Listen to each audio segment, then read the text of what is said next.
এই কাহিনী ১০০ বছর পুরনো। সুন্দর কলাপুর গ্রামে বাস করত চোর রাইস্টার। সে জানতে পারে তার পাশের গ্রাম দৌলতপুরে কবরস্থানের পাশে একটি পুরনো বট বাড়িতে অনেক গুপ্তধন লুকানো আছে। কিন্তু সেখানে দিনের বেলাতেও কেউ যেত না, কারণ সেখানে অতৃপ্ত আত্মাদের বসবাস।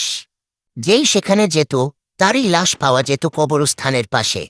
এক রাতে কলাপুর গ্রামে সকলে ঘুমিয়ে পড়ার পর লোভী রাইস্টার চুরি করার উদ্দেশ্যে দৌলতপুর গ্রামের পথে রওনা দেয়। চারিদিকে নিস্তব্ধতা। হঠাৎ রাইস্টারের কানে ভেসে আসে বট ঘরের ভেতর কেউ যেন কান্না করছে। রাইস্টার সেই ঘরের দিকে এগোতে থাকে। হঠাৎ কে যেন তার পায়ে ধরে টেনে ঘরের ভিতরে নিয়ে যায়। এদিকে সকাল হয়ে যায়। গ্রামের লোকেরা দেখে কবরস্থানের পাশে পড়ে আছে রাইস্টারের লাশ। অন্যদিকে রাইস্টারের বন্ধু জ্ঞানী গেমি যখন তার মৃত্যুর খবর পায়, সে খুব কষ্ট পায়।